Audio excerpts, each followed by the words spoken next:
Our first speaker this morning is a past life regressionist and hypnotherapist who specializes in recovery and cataloging of lost knowledge. Her roots in hypnosis go back to 1960s. She's been specializing in past life therapy since 1979. She is perhaps the world's most unlikely expert on the prophecies of Nostradamus. Through her past life regressions, she happened upon the consciousness of Michel de Notre Dame, better known as Nostradamus, and if you are familiar with her works, she has written books about the information she recovered through these hypnosis sessions. Fascinating stuff. Through her works, she has also ran into, if you will, or uncovered lots and lots of information related to UFOs and aliens, and that's what she's going to talk about today. She has written books about the Nostradamus stuff, Conversations with Nostradamus.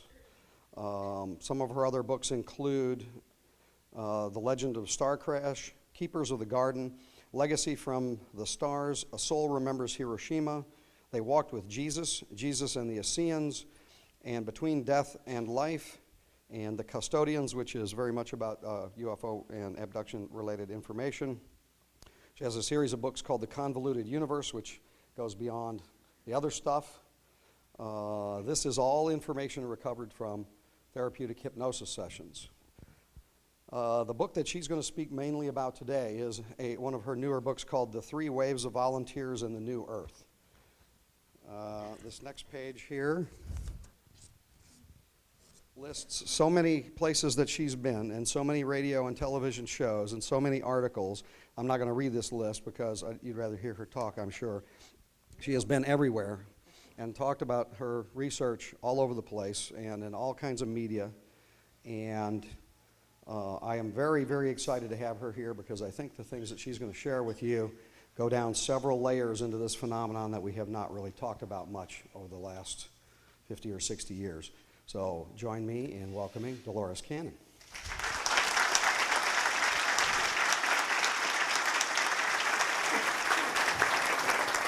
Yeah, just say, this would be your hand to get up on these steps here. Okay.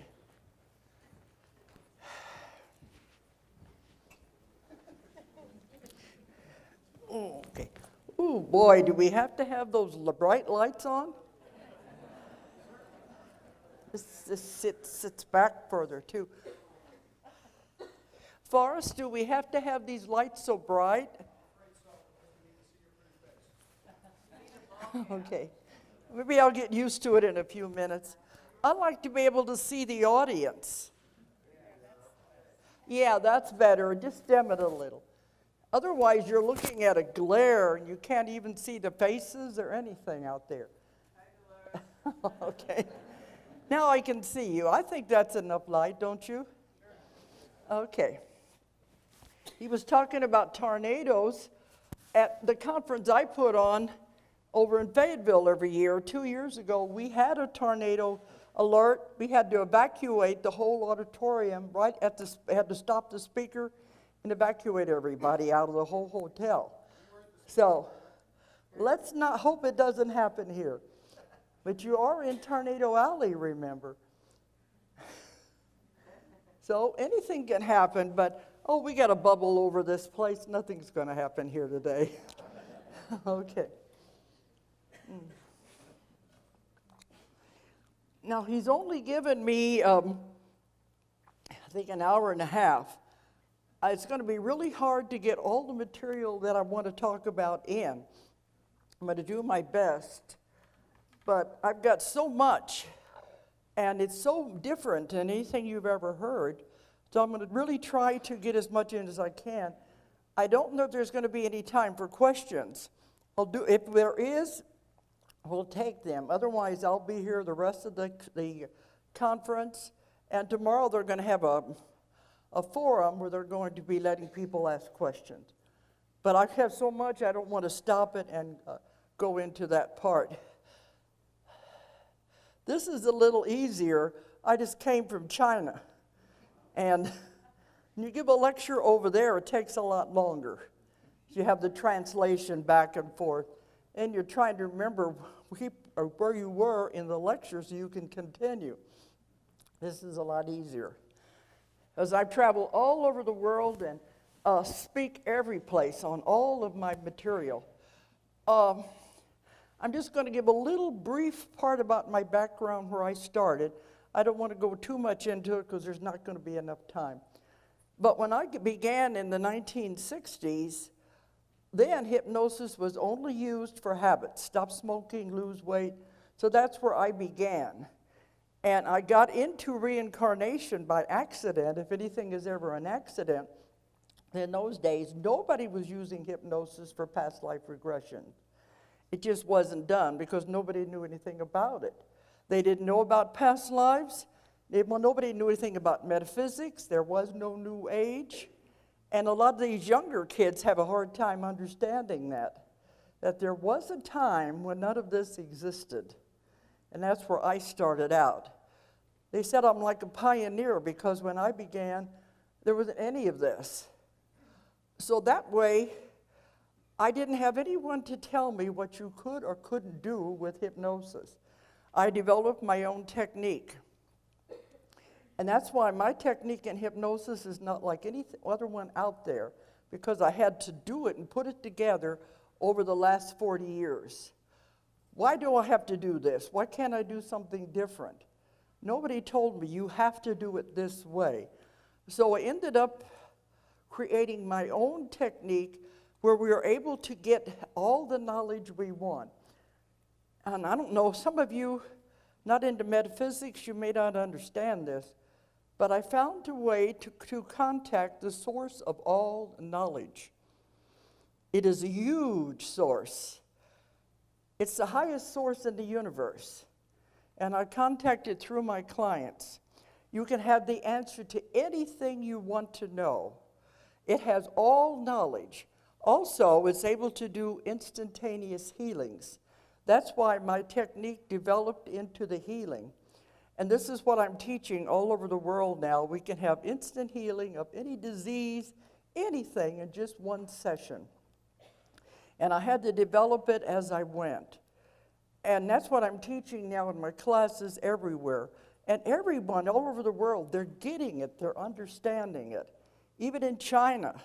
I go to Russia a lot. The doctors there are incorporating this into their own practices. So the UFO part was a small part of my work. I think I'm going to take this off. It's kind of hot. Are you hot out there? Maybe it's the lights. Okay.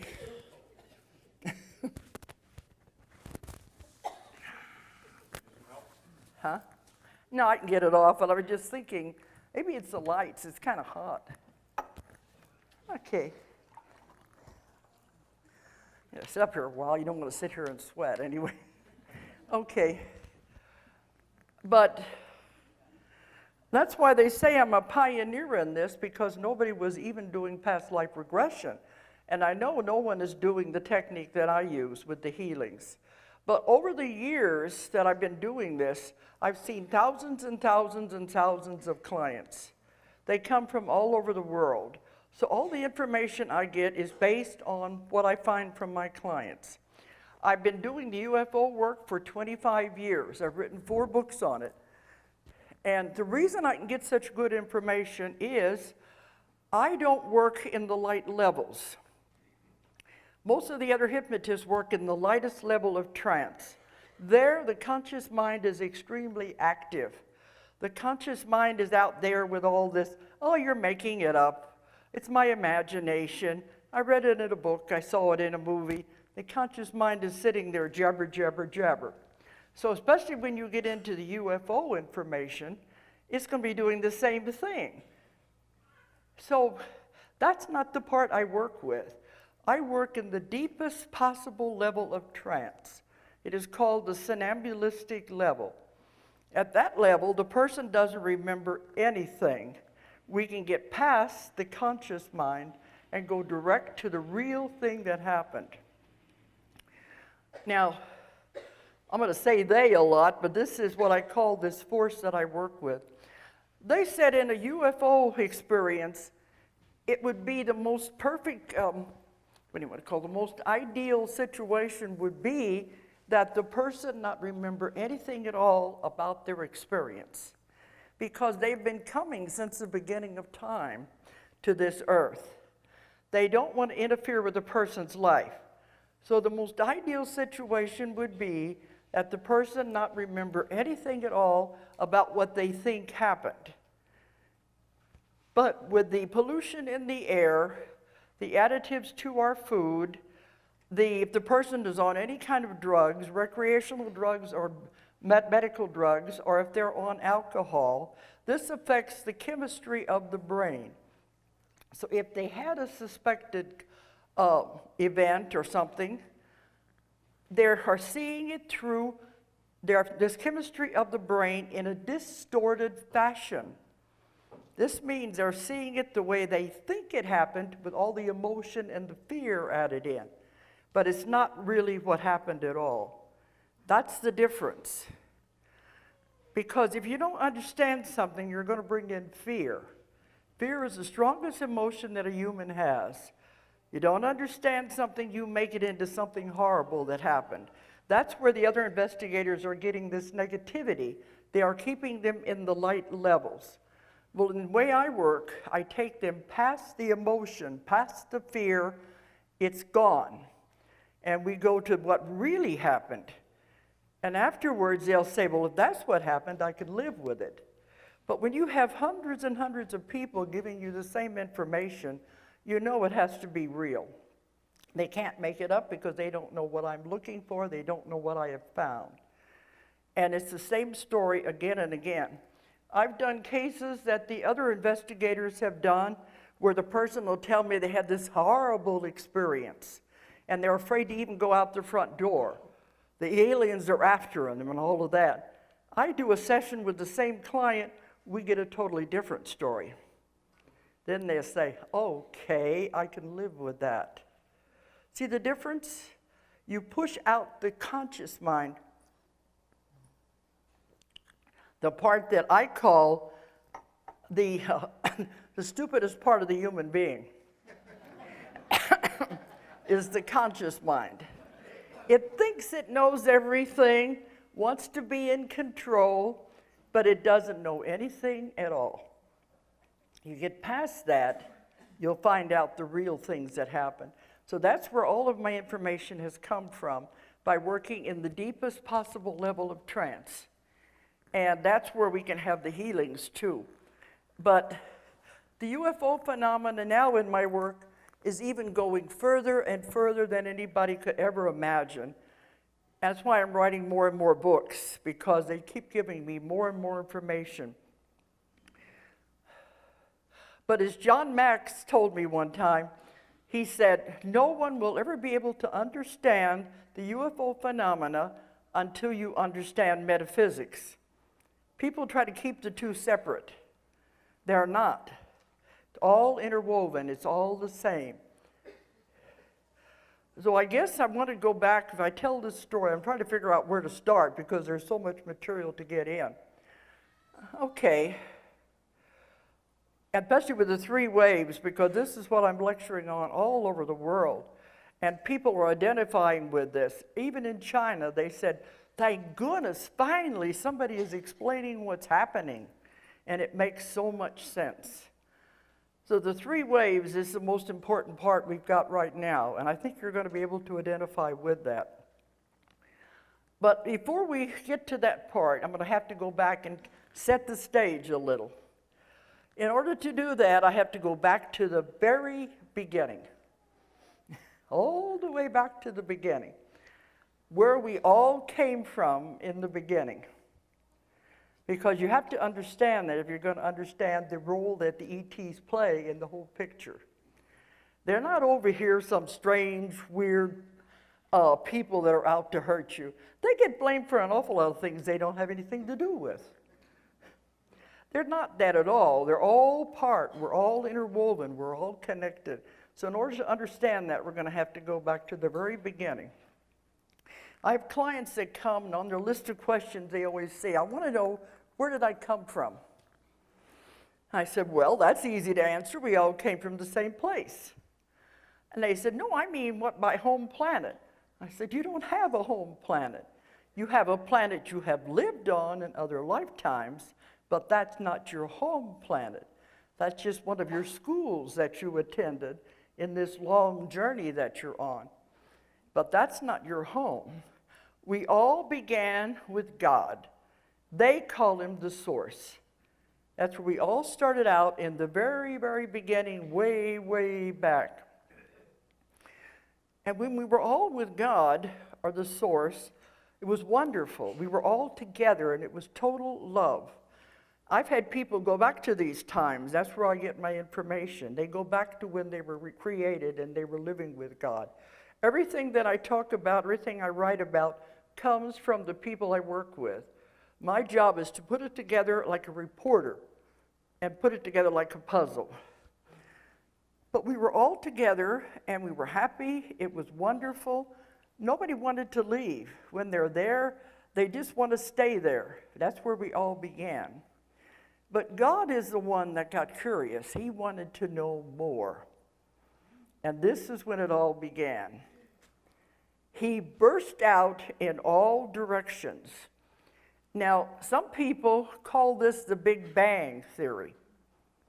When all the particles flew out in all different directions, some of those particles became galaxies, some of them became universes, some of them became planets, and the majority of them became your own individual soul. That's where you all began. When I take people back to what they really, really are, they always see themselves as a tiny little spark of light.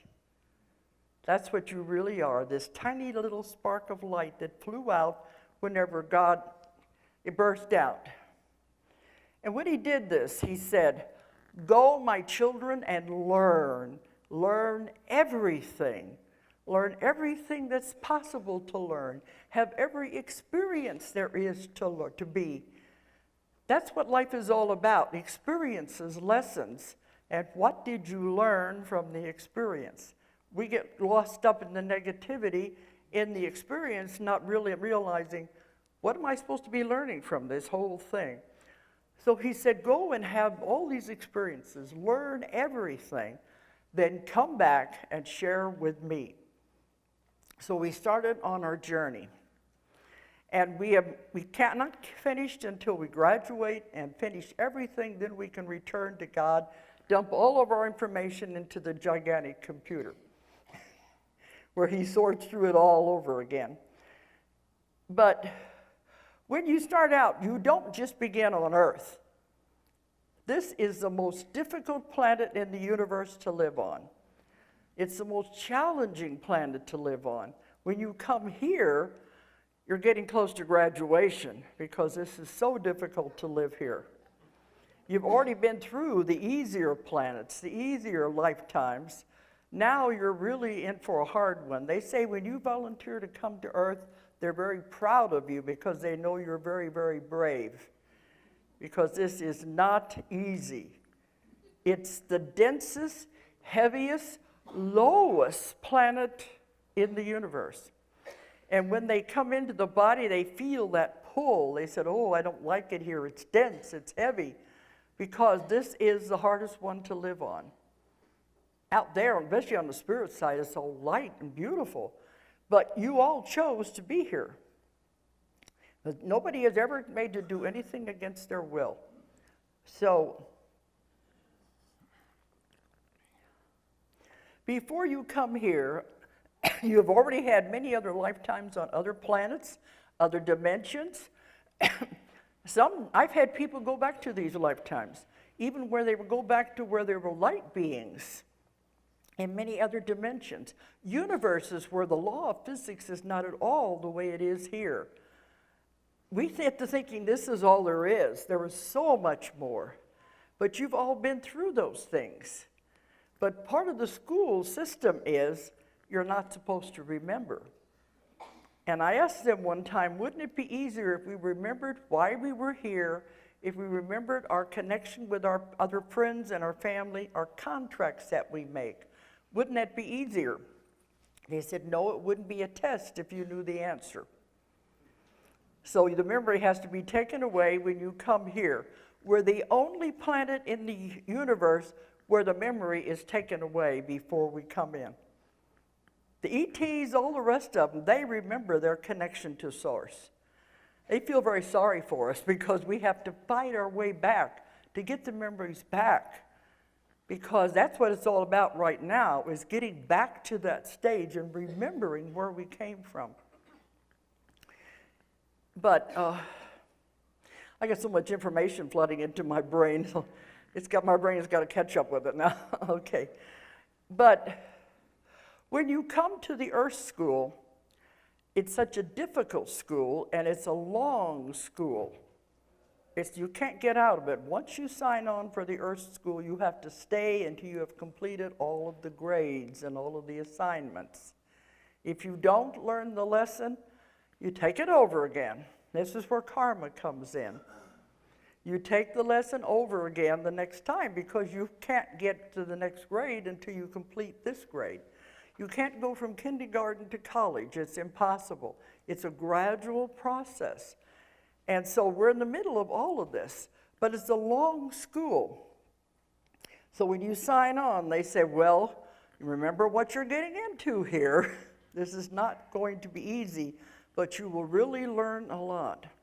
So when you come to the Earth School, you don't just immediately become a human. That's where you're at now, but you have to be everything before you become a human. And they told me this is one of the most important things I could teach people. Everything has consciousness. Everything is alive.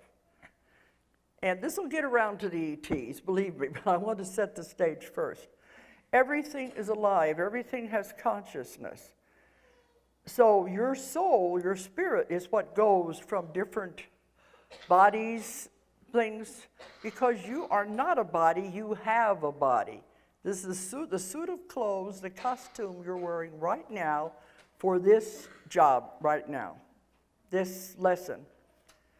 But that's not the real you. The real you is the one that's been around forever and will continue to be around forever. So when you come to the Earth School, first you have to be air. And all of this is in my books. I have whole sections on how you can be these different things.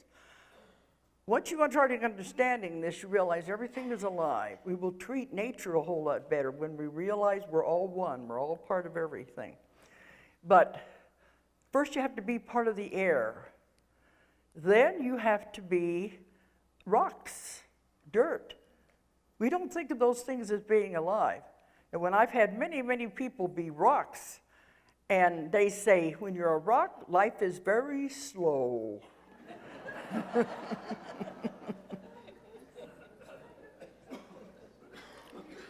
And I always ask during the session, what was the purpose of that life?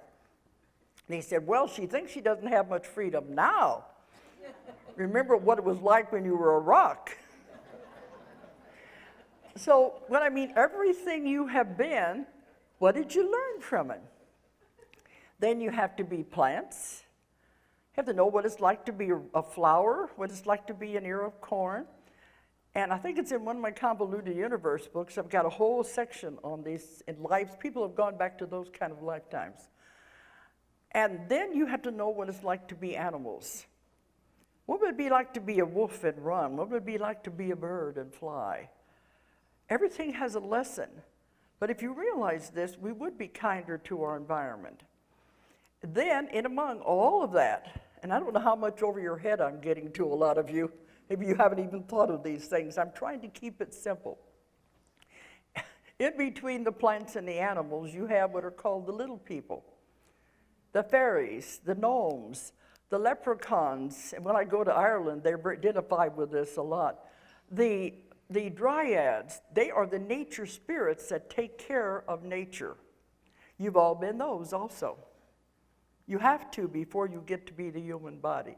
So you have to go through all of these experiences before you're ready to become a human, because that's much more complicated. Then you get to be a human, you have to be everything. You have to live on every country in the world, every continent, every country. You have to be every religion in the world. You have to be every race in the world. If more people understood this, there wouldn't be the prejudice. Because I've had people who are very prejudiced against certain race or religion. Guess what's going to happen? Next time around, they have to be the very thing they are prejudiced against. That's how this earth school works. You're always karma. Until you learn that lesson, you can't go on to the next lesson. You have to be male and female many, many times. And usually when I say that, a man in the audience will shout out at me, "What do you mean? I've always been a man." What would you learn if you had been one sex through eternity? You wouldn't learn very much, would you? Everything has to have balance. Everything has to be in order, in balance. Have to know what it's like to be on every side of every situation as possible before you graduate. So by the time you get to this stage, hopefully you've gone through a lot of that. Because most of us have been caught on this karmic wheel, going round and around and around, repeating the same lessons again and again and again. So the idea is to get out of that if we're going to go into the new earth, and that's what I'll be going to before we finish this lecture. But you have to get off of the wheel of karma and learn. So anyway, that's where we all came from. That's the short version, and where we are right now. We're still in this school, but the majority of us are trapped on that wheel of karma because it's so difficult. That's why we make the same mistakes. I'll take people back through lifetimes and found out through maybe 3 or 4 lifetimes, same pattern, same mistakes. Because if you don't work it out in this lifetime, you have to come back the next lifetime, same people. Same circumstances, only next time it's even going to be more difficult. You don't get out of it. And when I tell my clients that, they'll say, "Oh no, I don't want anything to do with that person anymore." And I said, "You better work it out now then, or you're going to have to repeat it. That's the law of the universe. That's the law of karma." Okay, so I think I've kind of got that part so you can understand, because this is all going to flow together. And in between all of these countless lifetimes that you go through for thousands and thousands of years, you go to the spirit side in between. And I've written books about that, to know where you go, what it's like to die, where you go on the other side. And you make your plans to come back the next time. And you meet with other souls that you have been with in the life you just left. You look at your life, and you have advisors, you have counsels, and they look at your life and say, "Well, you did okay here, but you need more practice in this part, and you need to come back again and make corrections here." It's like advisors in a school and principals in a school. So you meet with the souls that you have just left in that life, and you'll say, "We didn't do such a good job, did we? Let's go back and do it again. This time you be the husband, I'll be the wife. Or you be the mother, I'll be the child." You can reverse roles around any way you want, and I have this happening countless times in my work. You can reverse the roles around any way you want, because this is just a play. Life is an illusion. Life is a game. It's just a play. So you're all actors, producers, directors in your own play. The only thing is the script isn't being written as you go along. So that way you can change the script anytime you want. You can have anything you want in your life that way if you understand. This is an illusion. It's just a play that you're involved in. Okay. So now I'm going to bring in the ETs and their role in this. They're not over here something strange. They're just a soul having an experience in a different type of body, which you have all done yourself. The physical body, I call it a suit of clothes, a costume that you're wearing right now to play this part in this play.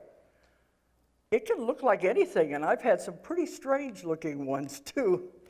But that's just the costume they are wearing in that part they're playing right now. That's all it is. They're having the same adventures you're having. They're all trying to get to where they can graduate and go on too. It's just different roles and they're different planets and different universes. So they're all very much involved with us. So I want you to get over this idea that they're different and they're evil and all of that, because it's not what it's all about. Okay, so in order to understand the role of ETs with Earth, we have to go back to the beginning. It's a different beginning. This is the beginning of life on Earth, and their part in that. And I first began to discover this in the 1980s in some of my earlier books. Now I'm finding it all the time. But there are councils over everything. There are councils over the Earth, planets. There are councils over the solar system. There's councils over the galaxy, councils over the universes. There are rules and regulations that are very definite that are set up. And all beings, no matter where they are, must obey the regulations and laws of these councils. That's just very definite. That's why when people are talking, they're out here hurting us and everything, I know better, because there's rules and regulations against all of that.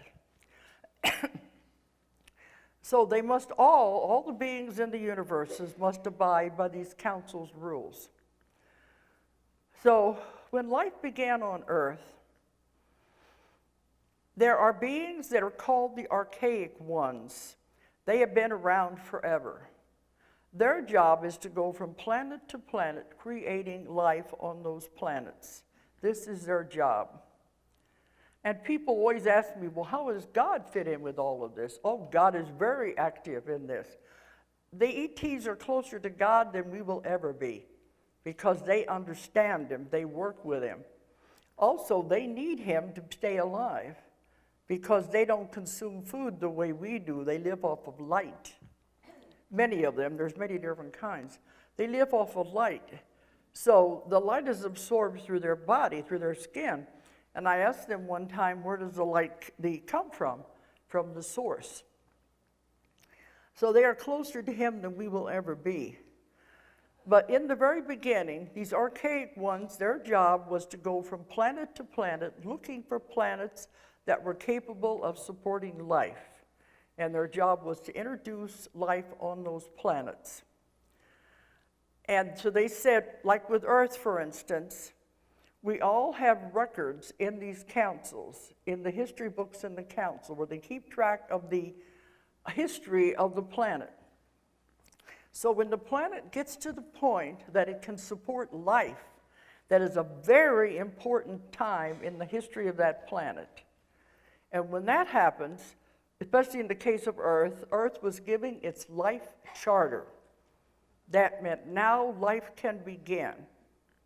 Now, what kind of life? They go through planets all over the universes looking for something that is ready. And that was when Earth got to that point, they're told to go and introduce cells. And I asked them one time, where do these cells come from that you develop life from? They said, it doesn't matter. We collect them throughout the universes. And we introduce what we think will grow in that place. It all depends on the primeval soup and the conditions of the planet, what will grow. They said, you would have been surprised what you could have looked like. All depends on the conditions in the planet and what will grow and what will not. They introduce single-celled organisms. All they want them to do is begin to clump together to form a multi-celled organism. They don't care what it's going to be as long as life begins. Then it can be manipulated later, but first they have to get life started. And I've had people who've gone back to lifetimes when they were the seeders. And they would land in the spaceships and they would introduce these cells. A whole lot has to be done before this, but this would be a much longer lecture because they were involved in producing the water and producing the plants, all of this, before life could ever begin. There was a whole lot of things that had to be done, cleaning out the atmosphere. But that would take too long to go into all of that. But they wanted to go into something that's multi-celled so we can start producing some kind of a life form. And they said, you'd be surprised at how fragile life really is. Many times they would go back, and I've had people go to lifetimes when they were the recorders. They would go back and check on the planet and see what was growing and what is not. So they go back and check on these things. But they said, the many times they would go back to a planet where they had started life, and it had all fallen apart. It had begun to make multicelled organisms, and it all fell apart, and the planet was lifeless again. Then they had to go back to the council. What do we do now? Do we start over again, or do we just let it be a dead planet? So this is their decisions. You can imagine the eons of time this would take. And their job is to go from place to place and keep track of what is going on in that planet. So we're on the list anyway. So once life began, it began to clump together and make organisms. Then they let it grow, and they introduce animals. Some of the animals are from other planets, and they bring them in to see what will be able to live here. So there's a whole lot of this. It's very complicated. And in my books, you'll see a lot about this step by step as it all happened. Well, then it finally gets to the point, all right, the planet has developed to the point, now we have to have an intelligent animal, something that will be able to make tools and build cities. Now, what do we do with that? They were trying to pick an animal that they thought would be the best one to manipulate genetically to become an intelligent being. They chose the ape, mostly because of the large brain capacity and because it had hands. Have to have hands if you're going to make tools. They said, actually, the dolphin is much smarter. The dolphin is actually the smartest creature on the earth. But how are you going to teach a dolphin, even if you genetically manipulate it, how are you going to teach it to use hands? So they chose the ape. The ape is 98% genetically compatible with human beings. You can give an ape blood and it will live. So we are that closely tied with the apes. So then they began to genetically manipulate the ape to create a being. And they said, let's give this beautiful planet a being with intelligence and free will, and see what he does with it. We're the only planet in the universe that has free will. There's a lot of things about Earth that we're the only one. So we are a very unique planet. We're the only one that has free will. I've had many people go back to lifetimes when they were on planets where they didn't have free will. And they were more than happy to get out of that lifetime. But here we have free will. So they said, let's give it free will and just see what happens. So as we began to develop and to grow, we now have a creature that is capable of intelligence. They let it develop. Then they were going to have to come and show it how to do things. The only way they could do this, to teach it the next things it needed, how to grow, how to hunt, how to build. They had to come and live among these creatures and teach them what to do as they developed. Every culture in the world has a legend of the culture bringer. Every culture has that legend. The Indians have their corn woman, the one who taught them how to plant, taught them about corn. Other ones teach them about fire. Every culture in the world has the legend of the culture bringer. And Every one of these legends, the culture bringer comes from the sky or from across the sea. It all fits in. So because the ETs can live as long as they want, they have complete control over their body. They don't die until they are ready to die. They lived with these cultures for many, many generations. So this is where you have your legends of the gods and the goddesses, because they came from these beings and living among them and teaching them. Then they interbred, and these are the ones who were the leaders of those communities after the originals finally had to leave. So it all makes perfect sense when you begin to put it all together. Now, after we got more and more people, they can no longer live with us anymore, live among us. Well, some are, but they don't. They're not supposed to live like they did then. So now when it comes time for a new idea, a new invention, or something to be introduced to the people, it is put into the atmosphere. The idea is there of the next step, the next evolution, the next part in this, the growth of our world is put into the atmosphere. Whoever picks up the idea is the one who will invent it. They don't care who invents it as long as it's invented in the timeline. And you all hear about people all over the world who are working on the same invention at the same time. Then eventually somebody comes up with the idea. This is why. I've worked with people all over the world who are involved with free energy. And they're all the same thing. That's why I know this will eventually happen. And I asked them one time, should I put these people together, the ones who are all working on these same inventions? They said, no, leave them alone. They each have their important part to play. If you join them together, it would lessen their effect. It would reduce their abilities. So leave them alone and let them all make their own developments. And whoever gets it is the one who will invent the next invention. That's what's happening now. It's been happening for many, many years. Is when the next one is ready, it's here. So if you can understand this, if I'm trying to lay this groundwork, you can see the groundwork, what the ETs are doing, and how it is misjudged by so many people because they don't understand their real role in all of this and what's really happening. Okay, so along with the free will, there's another one that is the main directive. And this is the Star Trek Directive of Non-Interference. So Star Trek, you know, is not fiction. But it is a Directive of Non-Interference. This means once a civilization has been established and is developing, you cannot interfere with the development of that civilization. You have to allow them to make mistakes. You've got to step back. And because of the free will, they can't interfere with it.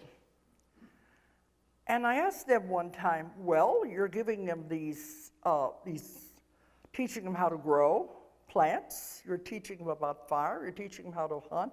Isn't that interference? They said, no, that's a gift that we give them one time when they reach that stage of development.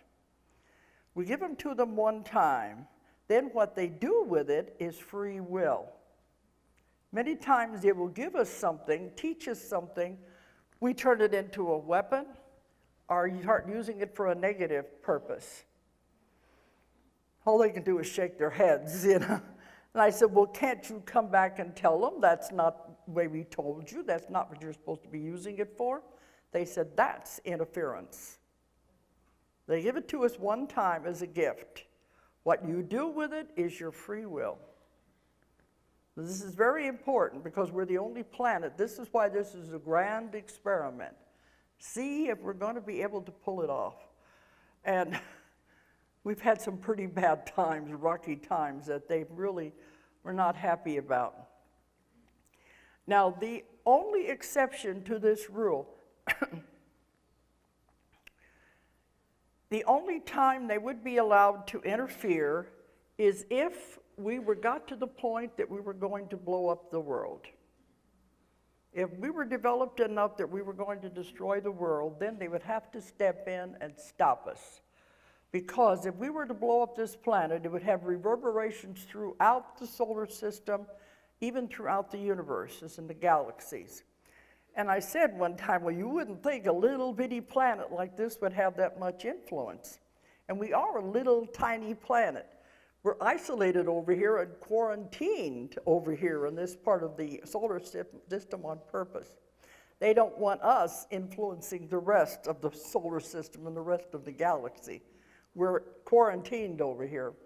Actually, they're afraid of us, our violence, and they don't want that to spread. Because they said we're the only ones that hurt people. In one of my sessions, they said, why do they say we're here to take over the world? It's ours, it always has been. And we can't hurt you as much as you hurt each other. All they can do is watch and shake their heads. So anyway, that's the only time they could interfere is if we get to that point. Now, there have been many, many civilizations down through time who have gotten to that point. I've had many people go back to these civilizations. I've heard them talk about the demise and what happened to these civilizations. Atlantis was only one of these civilizations. There were many, many other ones where they reached the peak of development. They knew how to use their minds in extraordinary ways. They had all the psychic abilities. They could heal themselves. They didn't die until they were ready to die. There was no disease. Even in Atlantis, they'd got to the point where they could levitate rocks. They could mold rocks to be anything they wanted. This is how some of the monuments of the world were created by the survivors of Atlantis that carried that knowledge forward into Egypt and those places. But these other civilizations reached that point where they could do anything, the peak of development. They had high hopes for them, but guess what happened? And it's always the men, guys, I'm sorry to say. The men are the ones who always, they want power, they want greed, and they want to know, what else can we do? You've got a perfect world, you have everything you want, and all of a sudden they start saying, well, what if we do this, what if we do that? And it ends up causing a lot of trouble because they want to take control. And this happened in every single one of these civilizations, especially in Atlantis. There was crystals, but in the new book, 3 Waves, I have what really happened in Atlantis. And I just got that session right before that book was going to print. And I thought I always knew what happened to Atlantis because it was the misuse of the crystals. And this was a totally different story. And I said, I've never heard that before. They said, that's because we've never told it to anybody before.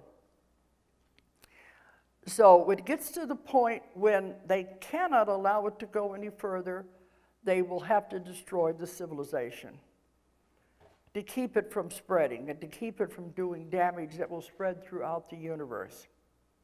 They don't like to do that because each time it happened, the civilization had to begin again from nothing. Can you imagine a civilization that had everything, they could do everything, all of a sudden happen to going back to being primitive, where they don't have any tools, they don't have anything, all of a sudden they start all over again from the primitive stage. They said it takes too long. They don't like to do that. But they've always left enough survivors so they can rebuild the civilization again. But they only do it in extreme cases when there's no other way. You're probably wondering what I found out about Atlantis. I guess I better tell you the abbreviated form anyway, because I always thought it was crystals. Well, what it was, they said now, was these scientists were experimenting, whereas they were already doing the breeding with the half animal, half humans. All of your legends of the half animal, half humans, centaurs, all of those that we've found through history, were not Greek and Roman legends. They started with Atlantis and their experimentation. That's where it all came from. That was one of the reasons they had to go down, because they were disobeying the laws of nature. So there was a lot of things they were doing that was wrong. But the one that really took the cake, besides the crystals, the scientists began fooling around with what they called dark matter. And I wanted to know what dark matter was. And I think it's the same thing that we refer to now as antimatter. And how many of you know about the collider experiments? It's in Switzerland. This is the same thing. Every time I have these sessions, they say you must know these things because you're going down the same path. But they were fooling around with dark matter, and in the days of Atlantis, they wanted to create their own universe. They wanted to create wormholes. The same thing the scientists are saying now with the collider experiment. And they were fooling with the dark matter, and they ended up being successful. But it began to destroy the grids of the earth. The energy was so powerful, it created the grids of the earth began collapsing. They knew they had to stop it, or it would have been an escalating event. The entire world would have imploded, then it would have spread out to the solar system, and it would have spread through the whole universe. In cases like that, they have to stop it, because you can't have a whole planet be destroyed. Even if we are a little tiny planet, the vibes would reverberate throughout the universe, and it would interfere with many, many other civilizations on other planets and even in other dimensions. They said it would be like undeclared war in other dimensions. And I don't have time to go into dimensions, but we have all these other dimensions around us. They're invisible. You can't see them because they're vibrating at a different frequency. That it's like when you watch a propeller blade or a fan blade. As it speeds up, it becomes invisible, but it's there. So these are at a different vibration and frequency, and there are beings living on these other dimensions. So they said if we were to do something to this planet, it'd be like undeclared war on all the other dimensions around us. So there's a much bigger things here going on than you even imagine. So that's the only time they can interfere, is if we get to that point again. Because they said, finally, we have reached the point where Atlantis was. We're getting back technology, and we can have so much more. And your psychic abilities are coming back. We are getting to the point where we're at the height again, if we don't mess it up. That's what they're worried about. Now, some people call these ETs the watchers, because that's their job. They watch us and see what we're doing and take care of us. In my one book, I call it the Custodians, because they've been taking care of us since the beginning of time. The other book is Keepers of the Garden. We are the garden. But all this time, they have been watching us, taking care of us, making sure we don't blow ourselves up, sitting there shaking their heads because they can't come in and stop us from doing these things. Everything was fine, I guess, even though we went through the Second World War. We've had all these horrible things that we do to each other. But what really happened was right after the Second World War, when we dropped the atomic bomb. That really got their attention. Because that was when we had discovered atomic energy. And if you remember the history of ufology, that is when the UFO flap began, at the end of World War II. When they began reporting UFOs for the first time was at that time. Because they said, we shot off the atomic bombs in Hiroshima and Nagasaki. They said, we better get down there and see what these kids are playing with. And they saw what we were doing. They said, no, this will never work. They are fooling around with something they don't know how to handle. We were not supposed to have atomic power at that time. When atomic power was supposed to have been developed, it was supposed to be for positive, for good. And I said, well, we do use it for good. We use it for power. They said, no, it will never be the same, because When it was created as a weapon. So it will always have that aura of negativity surrounding it. So it will never be what it was really supposed to be. But they said, these kids can't handle this. They don't know. It's too great of a power. They can't even handle their own lives. Here we were stuck on the wheel of karma. You know? We just came through this World War II. We can't handle the world. We can't handle our own lives. How are you going to handle a power as strong as the atomic power? So they knew we would never be able to do it. We're too stuck on Earth. We've been here too long. Too stuck in the negativity. So they had to go back to the council. What do we do now? They can't be allowed to continue with this because the power is too great. They could destroy the world. What are we going to do? Well, you can't just go in and say, stop it. That's interference. So what are we going to do? They came up with a plan that I think is brilliant. And I found this out through hundreds and hundreds and hundreds of people. It took me years to put the whole thing together. Because you got to remember, these people, they're sitting among you now, have no conscious memory of any of these contracts that they made. None of you do. Some of you do have memories. I've had them come to me that remember being born. They remember what they came in to do. But those are rare. The majority of you forget when you're born on Earth. And you got to struggle your way back. But they went back to the council, and this is the plan they came up with. We can't interfere from the outside. Maybe we can influence from the inside. The ones on Earth are too stuck in their wheel of karma. What if we ask for volunteers? People who have never been on Earth before. People who are not caught up in the ways of the world. Pure souls who have never been through all of this on this hard, difficult planet. What if we ask for volunteers of people to come and help? So the call went out throughout the universe. Who wants to come and help planet Earth? Planet Earth is in trouble. Who wants to help? And I've had many, many people go back to when these things were happening. And some of them were on the spirit side. They're making their plans to come back into a life. And they say, who wants to go and help Earth? And one of my clients said, I stupidly raised my hand. Because they get here and they said, oh my gosh, what was I thinking of? This place is horrible. It's dense. It's heavy. This is a really hard place to live in. But they asked for the volunteers. Now, the volunteers came from two places, is what I'm finding. Some have never been on Earth before. They've always been with God, with the source. They've never been any kind of a body at all.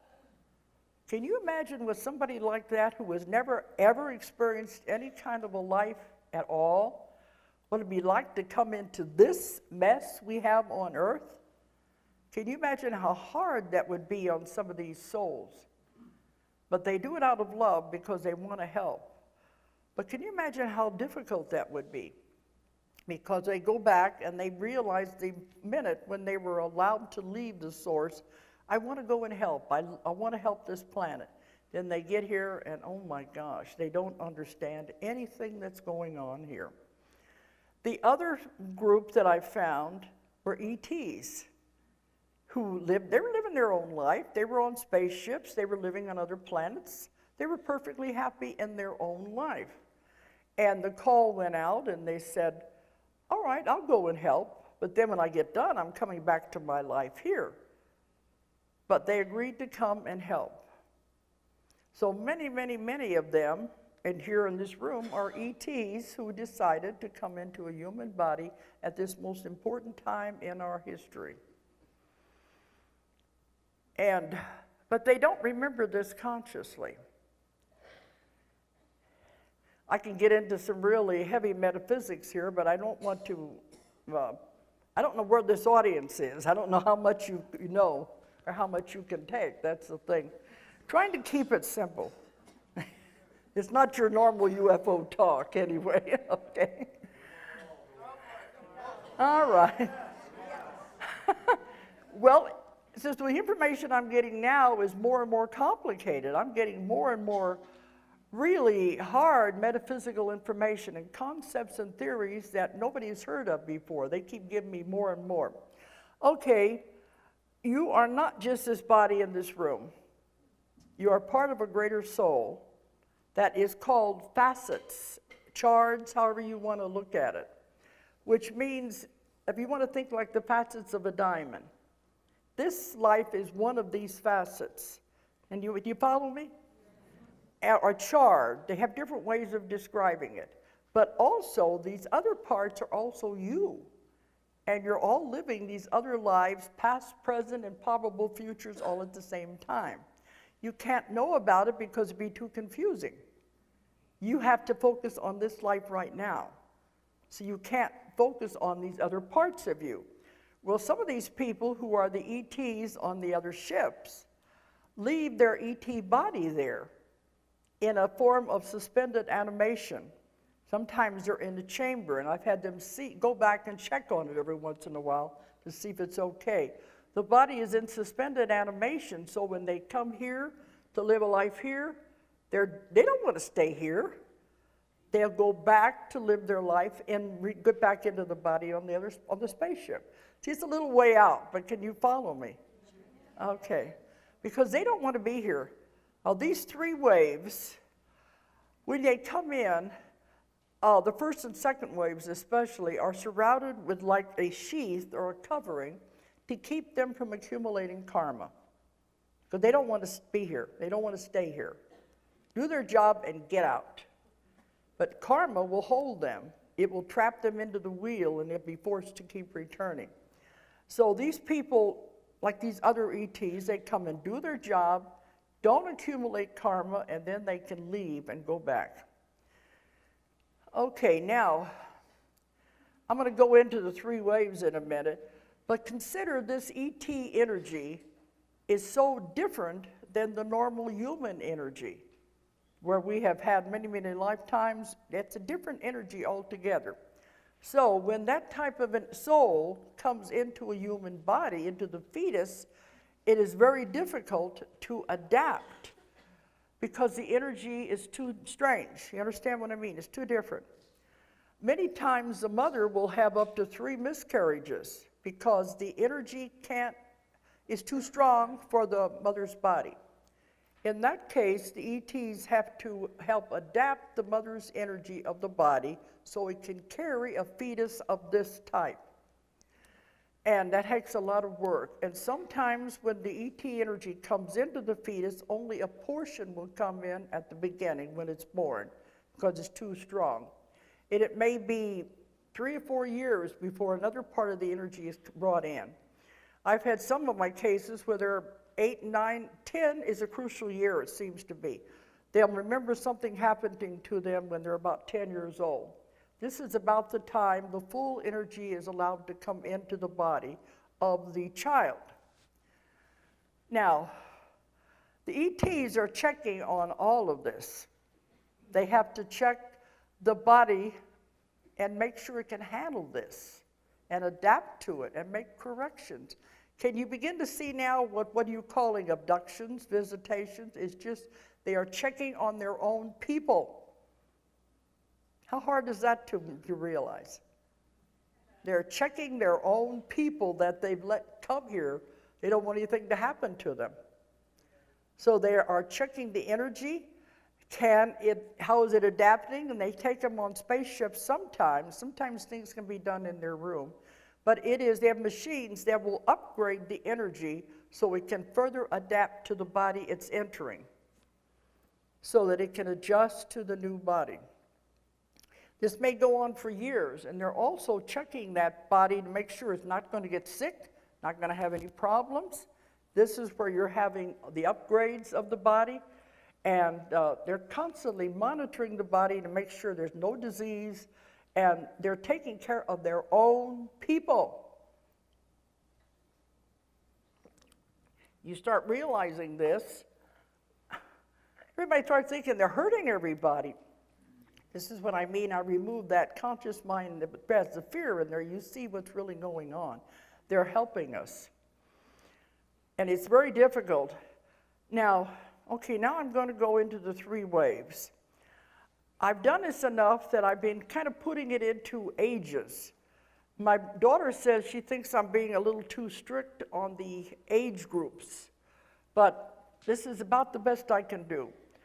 Anybody born about the time of the atomic bomb, the end of the World War II, because now they're in their early 60s.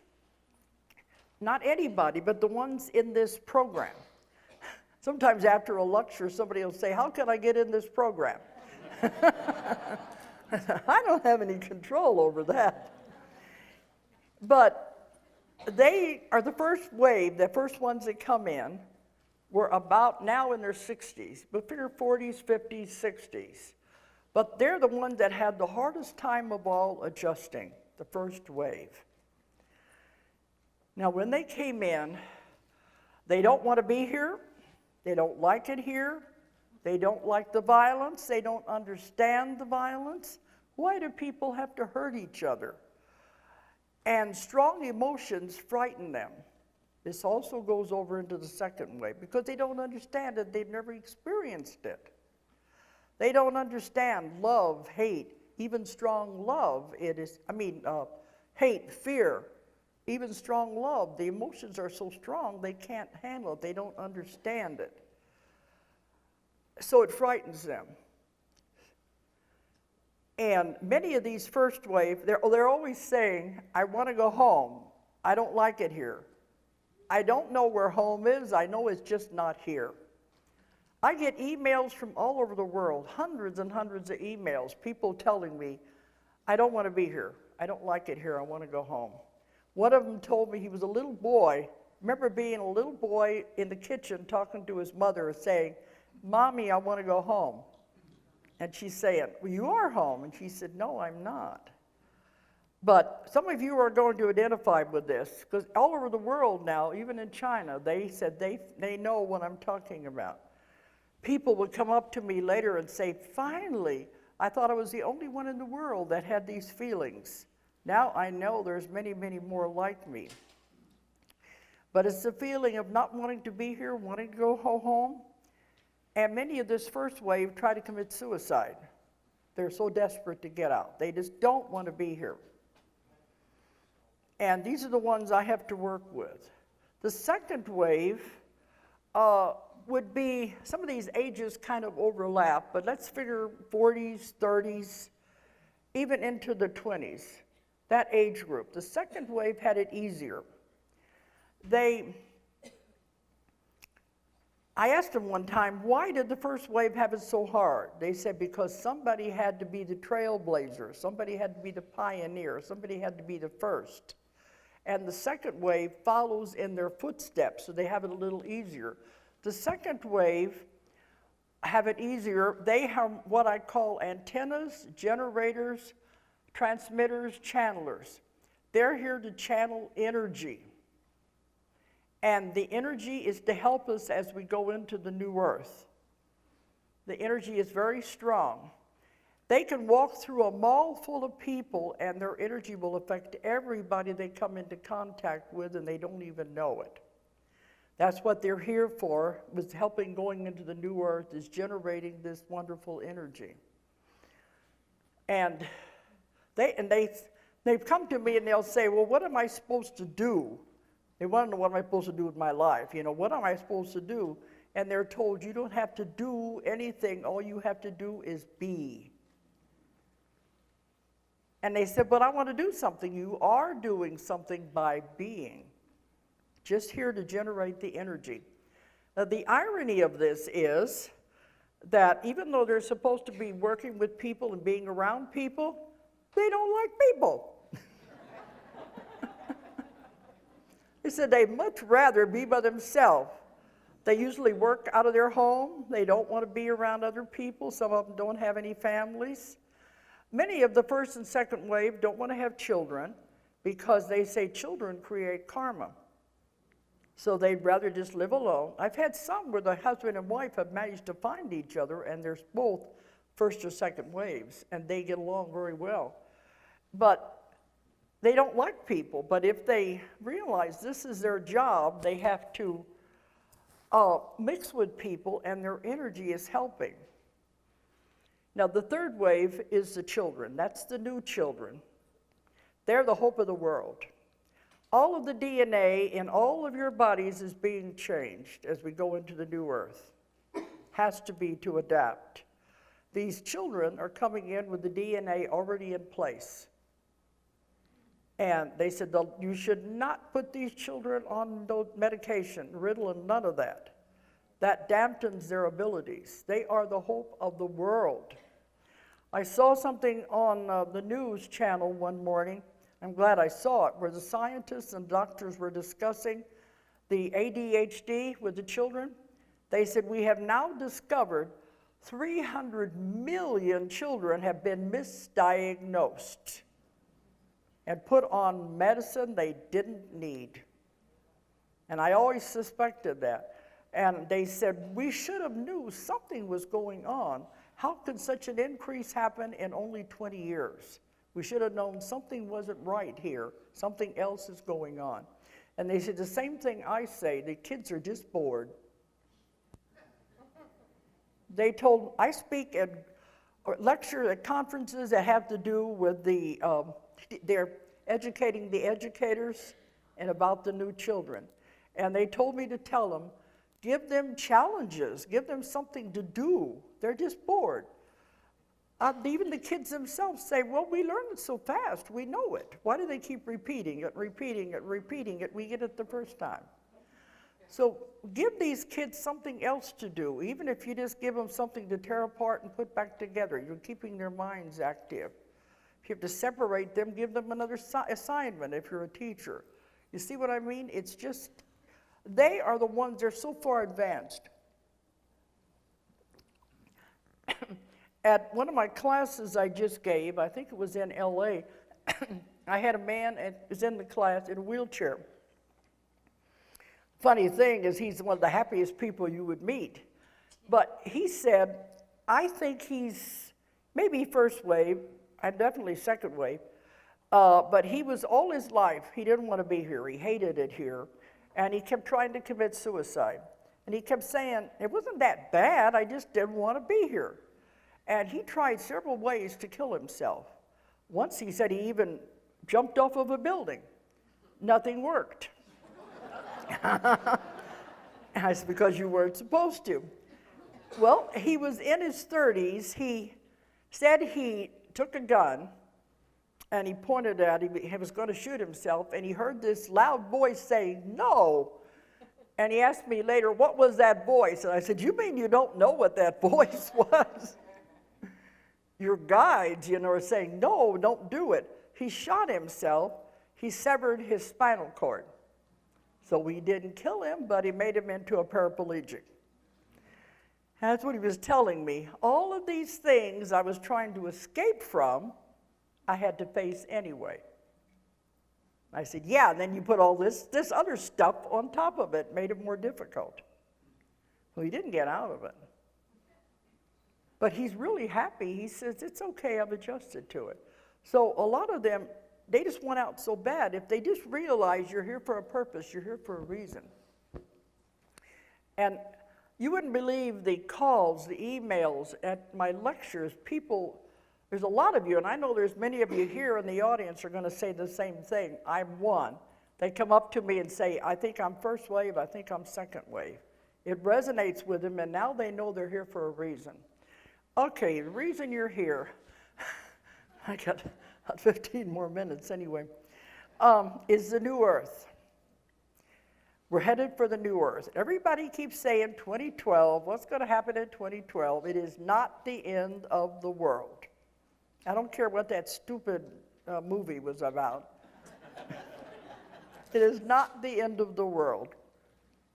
And when I was in Russia, the last time, I just got through with a 5-day class. What you're doing with translators, it's difficult.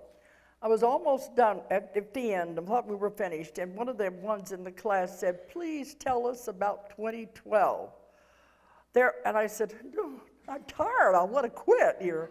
And that's going to take a little bit to explain. Please, all they're telling us is doom and gloom, and it's the end of the world. Okay, so I told them what I knew about it, that it is not the end of the world. This is the beginning of everything. You are living in the most exciting times in history right now. This has never happened in the history of the universe before. This is a wonderful time to be alive. And I explained to them what I found, and you could feel the energy of the room move and shift. It made a difference. And my daughter said later, you could feel it.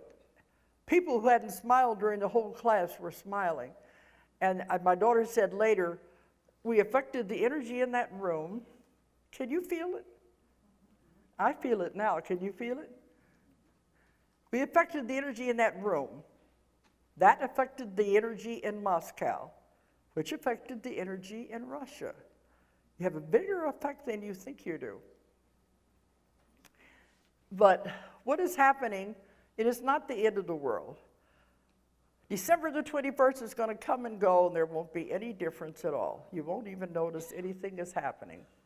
And they keep saying, when is this going to happen when we move into the new earth? You're doing it now.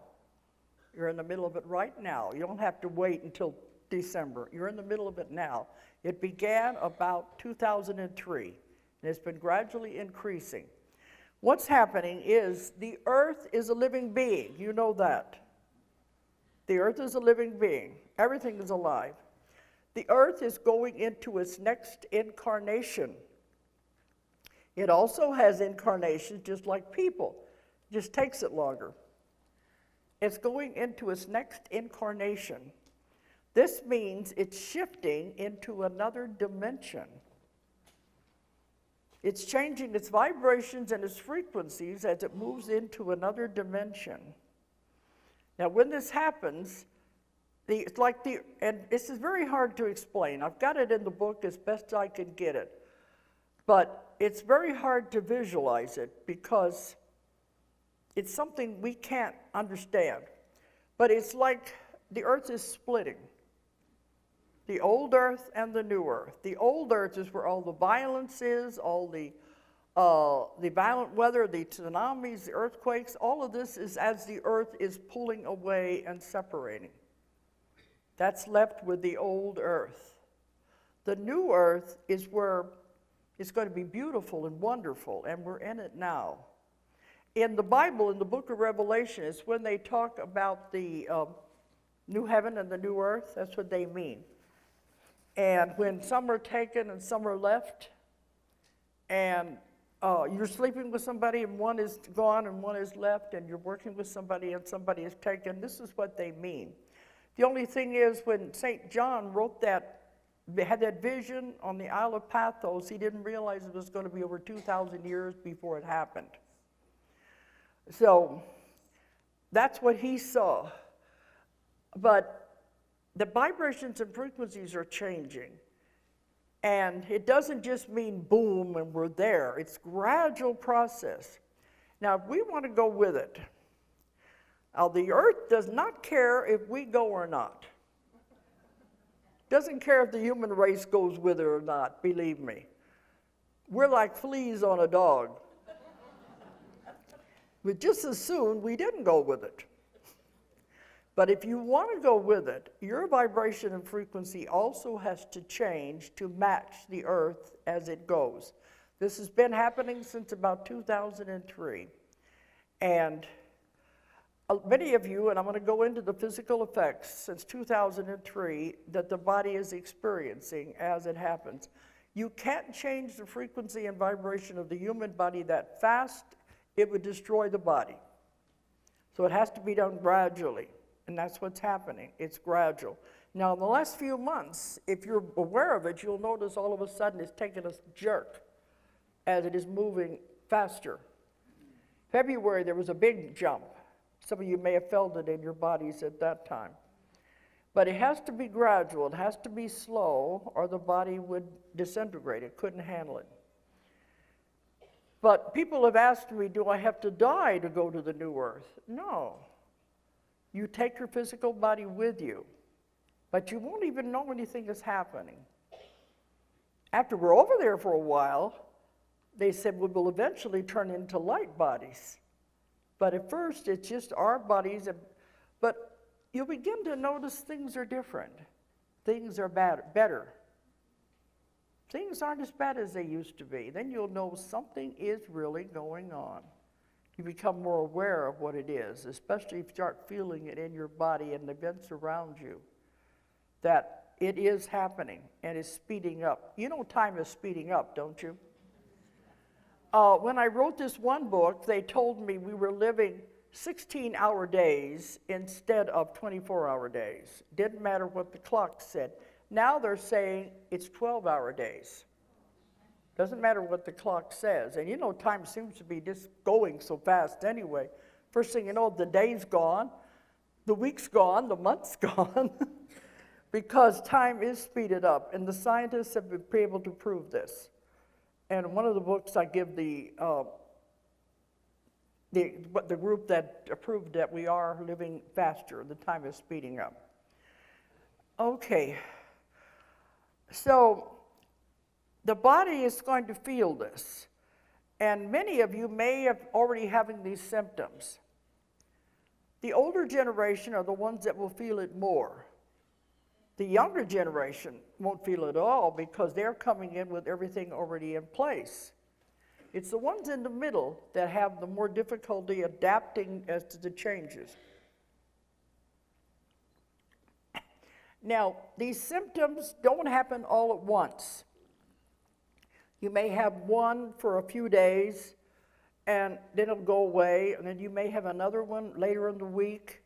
It only lasts for a few days. And some people go to the doctors, and the doctor said they can't find anything wrong with them because it has to do with energy and frequencies. Now, here's some of the symptoms that you may have already been experiencing.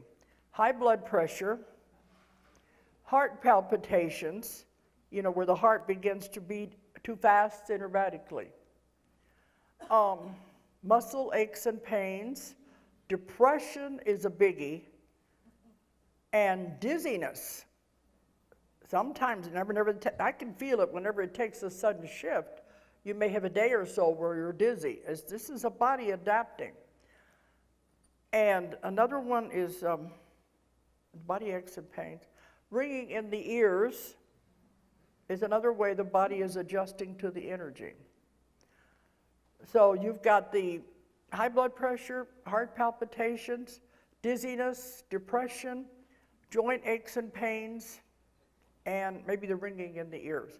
But not all at one time. It'll just be now and then. But if you just realize all it's doing is I'm adapting to the changing energies, then you'll be okay. Because all the doctor's going to do is put you on a pill anyway, because they don't usually know what's wrong. How many of you have noticed that your diets are changing? In order for you to go, the body has to become lighter. So you have to get away from heavy foods that will hold you to the earth. So you have to eat lighter so you'll be able to make this shift. This means to get away from heavy meats. And every one of my clients, they always want to know about their diets. They're always given the same advice. They say the best foods you can eat are live foods. This means fresh fruits and vegetables. Organic if possible, but that's the best food you can eat are live foods. They said chicken and fish, some chicken and fish is okay because it's a lighter meat. But the heavy meats, the beef and the pork, are the ones that hold you down, especially with all the additives and things they're putting in there. They said stay away from sugar, which is a little hard sometimes, and to drink lots and lots of water. The value of water is beyond belief. There's one tiny thing in water that the body must have. And we don't realize that, but drink lots and lots of water. They said, eventually, you might be already noticing it, we're going to be going to liquid diets. And I've had people on my radio show that I have every week, they'll call in and say, I wondered why I all of a sudden wanted to drink more smoothies. Because we're going more toward liquid diet. After we're over there for a while, we won't eat anything at all, eventually. And they're going to take the fun out of everything. But I was in Sweden a few months ago, and after the lecture, this one young girl came up to me, maybe in her 30s, very pretty, very thin, blonde, and she said, I just want to tell you, I have not eaten anything eaten or drank anything since the day I was born. So they are out there. And I said, well, I was thinking that would save a lot of trouble cooking and everything. I don't know what that would do with your internal organs. You know, we did a lot of discussion about this, my daughter and I. But after that lecture, I had to go to India and to Pyramid Valley and lecture there at a conference outside of Bangalore. It is the largest man-made pyramid in the world. And imagine giving a conference in the energy of something like that. Tremendous. So I brought that up about this woman who had just come up to me and said she had never ate anything. Now, I've had clients who told me when they were born, they didn't want a nurse, didn't want to eat anything. And the doctors had to force feed them, with the vein, because they didn't need to eat. And during the session, I would ask them why that happened, and they said because where they came from, they didn't eat food. But anyway, in the Pyramid Valley, when I brought this up, one of the speakers came up to me and said she hadn't ate anything since the 1990s. And she said she knew there were at least 30,000 people in the world who were not eating anything. So it's happening. It sounds weird, but I guess it's something we're headed toward. But I don't know about you, but I think food is an entertainment, really. Don't take all of our stuff away from us anyway. But those are some of the things you're going to notice as we do go into the new earth. And this is a very exciting time we're going through right now. Now, can you see how I put this together with the connection with the ETs? If you understand this, it makes it so much easier. And where you came from in the beginning, those of us that are trapped on the wheel of karma.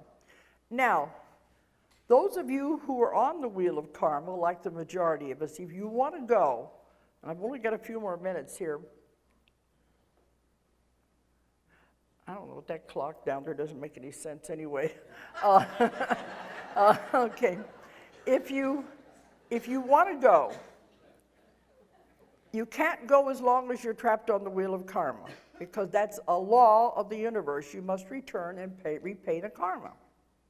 First thing you've got to do is get rid of karma, or it'll hold you back. This means you have to forgive. You've got to let go. So what if your parents mistreated you, if you had a terrible childhood? Let it go. It doesn't matter anymore. It's over, it's done with. What did you learn from the situation? So what if you've got a husband that was horrible to you? Let it go.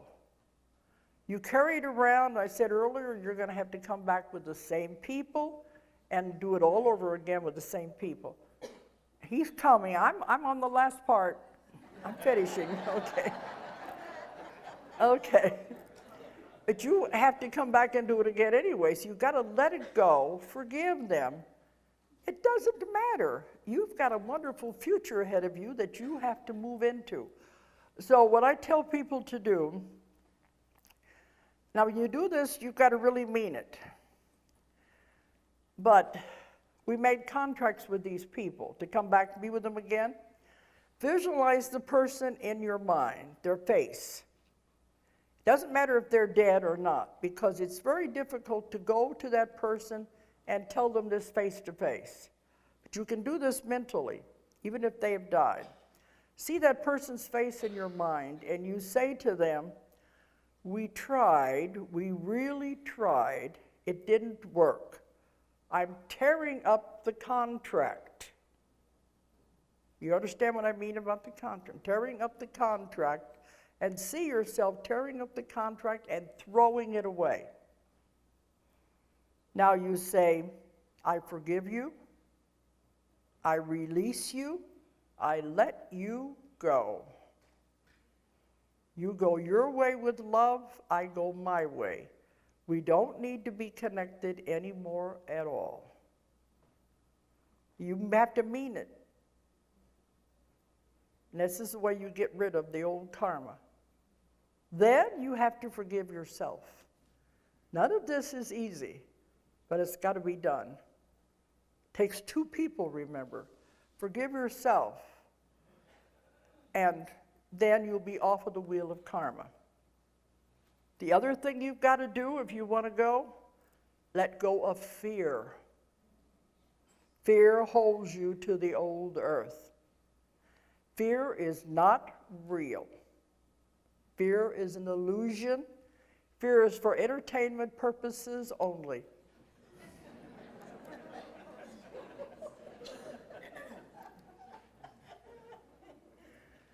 The only thing that's real is love.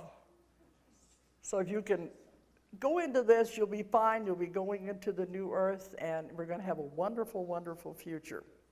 But I'm hoping this all explained the role of the ETs. They've been here forever, and I love working with them. So I think I'm stopping right on the dot according to your clock here. Okay. Well, thank you. Thank you. Thank you.